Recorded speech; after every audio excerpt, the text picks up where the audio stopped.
Like you turned up, this.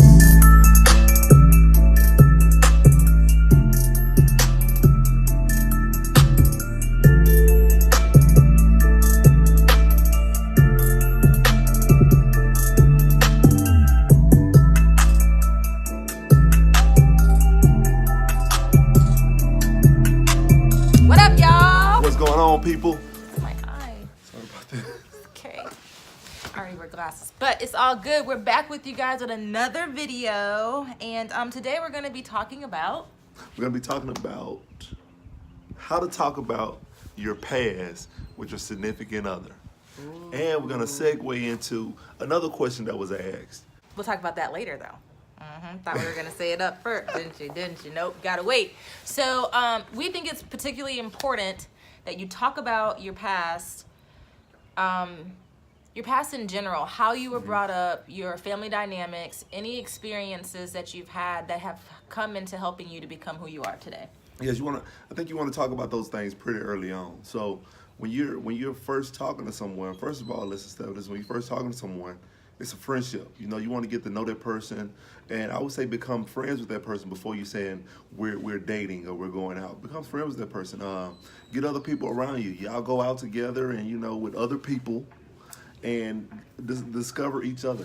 Ask questions, talk to each other, so you can find out a little bit about each other. Because before you go into that dating phase, I think you should be able to be friends first, and that way you can find out a whole lot about each other to even establish if you want to go into a courting relationship or dating each other. Yeah, it's true. I think that what we're not saying is that you need to get a list of questions and you need to sit down and interrogate someone. That is not what we're saying. We're saying that in the course of spending time together, eating food, having fun with a group of friends, you guys are going to have conversations and discussions about, what's going on in the world today, about, how y'all were raised, just different stuff like that naturally comes up. Take that time as an opportunity to really get to know the person that you are already eyeing, that person that you're probably attracted to physically, and that they have shown some kind of, something that has sparked your interest. Use that setting. Don't try to make them your boyfriend or your girlfriend and then try to use that timing as a time to get to know them. You will further get to know a person on deeper levels in a courtship or dating relationship, and obviously in marriage, but that you want to take the appropriate time in a friendship dynamic because you need that at the foundation anyway. Exactly. Because if you're talking to that person, they say, I don't like hamburgers, and for you that's a deal breaker, and they say that while you're friends, that, and you're like, okay, I can't really talk to this person, But if they say that while you're dating already, and you're like, that was a deal breaker, that was one of my non-negotiables, but we already dating, so let's just break up. No, you're hurting, people, and it's just unnecessary stuff. Some of the more serious topics that will come up that y'all should talk about: parenting, trust issues, career goals, religion. What is your faith? Yes. If you have a faith, if you don't have a faith, children, how you want them raised, or like I've seen it happen where people are of different faith, and it tends to be okay because there's a certain level of independence that people can still operate in within a relationship. But then when children come, it becomes a big issue because you want your children raised the way that you believe, and then your significant other also wants the same thing. So yeah, talk about your faith, talk about how, if you want children, if you don't, how you want to raise them, career choices, family dynamics, hobbies, health conscious awareness. And those are the type of things you can talk about. Now, when we enter into a relationship, you don't want to go in that way knowing that you have trust issues. Yeah, if you got ways about yourself and your thinking that you already know is dysfunctional, you need to be pursuing getting that stuff together, getting healing, getting understanding, and getting some resolve, so that the person that you're entering into a relationship with is not subject to the dysfunction. It's not fair for me to bring my dysfunction and say, you got to deal with it. Yes. You got nothing to do with it. You ain't the reason why, but you got to deal with it. We did that. It cost us so much time in our marriage of just being able to enjoy each other. We have since pursued healing. We have since pursued understanding and really continuing that process. So in your singlehood, please be taking the time to get your emotional, your physical, your spiritual health together and getting some balance in your life so that you can come 100% a whole person into Talk about things that happened to you in the past, whether it was dramatic or whatever it may be. Yeah, talk about those type of things. Yeah, because either way, it's like, say you grew up in a household where it really was awesome. Like you had mother, father, and they set a great example of relationship and marriage for you. They were present, they were there, all of that. You may not have the capacity to understand someone's upbringing that is totally different. So those kind of conversations need to be happening so that capacity can build. Like, you may not be able to relate. So if you can't relate, you know, your partner may feel like, you know, this is not going to work because you don't get how crazy I am. I'm speaking from experience. Yeah. Purity. So how do you maintain that? What are the boundaries that you'll set around a relationship that'll help you maintain your purity? So those are the type of things that I would say that needs to be discussed. And who are the people that you're gonna allow in, that you're gonna hold you accountable? Who are those people? You need accountability. Yes. We have accountability and we're married.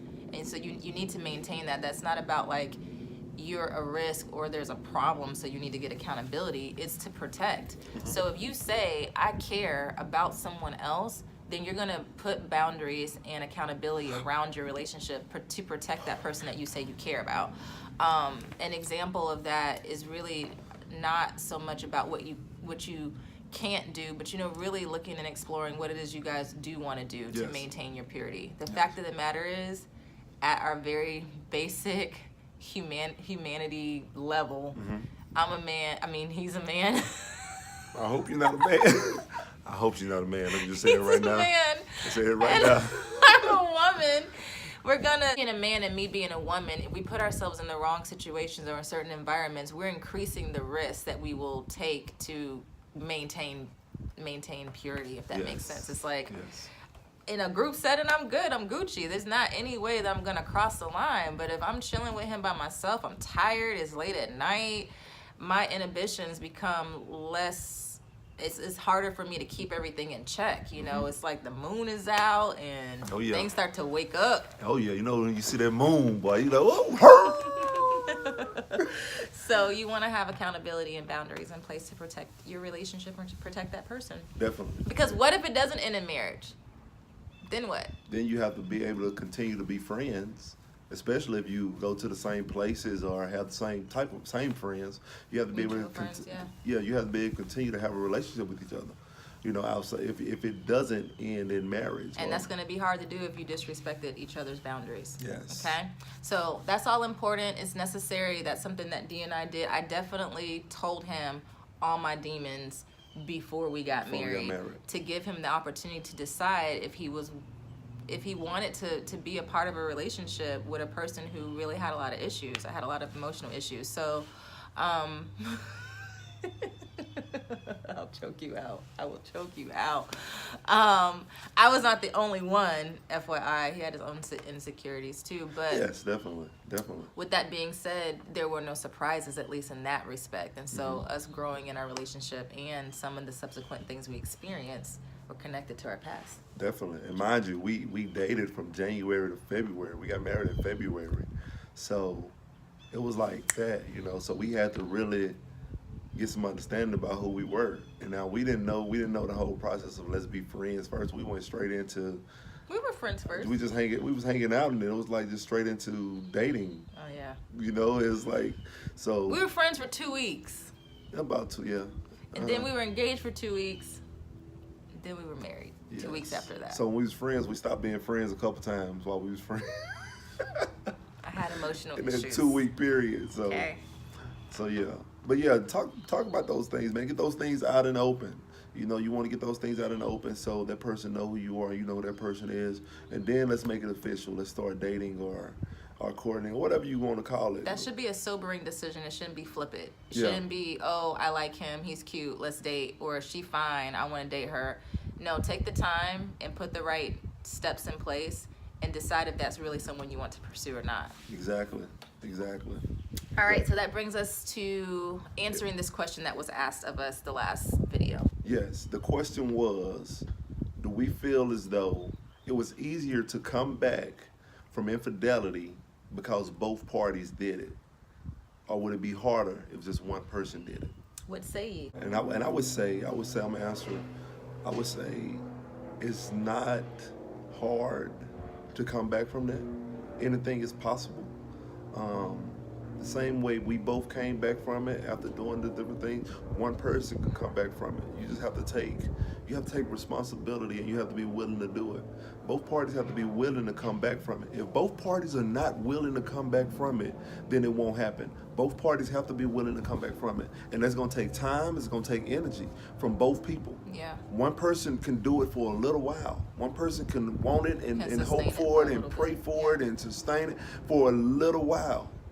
But that person's gonna get tired until both people come in agreement and start walking this thing out together. Not only walking out together with each other, but walking out together with God.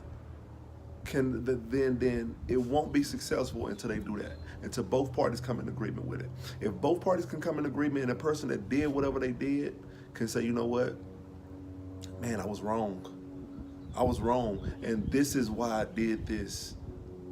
And I understand this, and I'm coming clean to you. And if that one person can do that, and the other person is willing to forgive that person, Right. and let it go, then they can walk it out together. Just like we walked it out, they can walk it out together. Yeah. You But just both need parties truth. have to be Yep. both parties have to be willing to do that. Even if it's one-sided, that person isn't just hurting their other person, they're hurting too. You don't jeopardize your relationship and your family because everything is great inside of you. The importance of understanding your past and understanding how that past has affected your present also helps you to understand how to prevent those triggers or those different things from having access to your life. Infidelity doesn't just happen in like that. It starts way back here. There's something way back here that's saying, I need something more than what's happening between me and my husband. I need something more. And so we never will say that, like, D was not at fault for why I cheated. Like, he is not responsible for me cheating. There were definitely places that he was falling short in the places that I needed, and vice versa. But he can't hold me responsible for his actions, and I can't hold him responsible for mine. I'm accountable for my own actions. You know what I'm saying? So in that situation, the person who didn't cheat versus the person that cheated, the person who didn't cheat, you're not responsible for this person's actions. No, you're responsible for your own. You're not.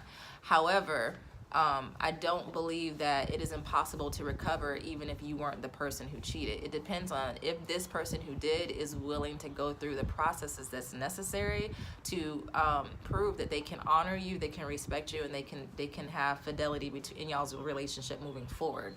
I think if things are unsafe, you gotta do some different things to make sure that y'all can accomplish a safe environment to then move forward.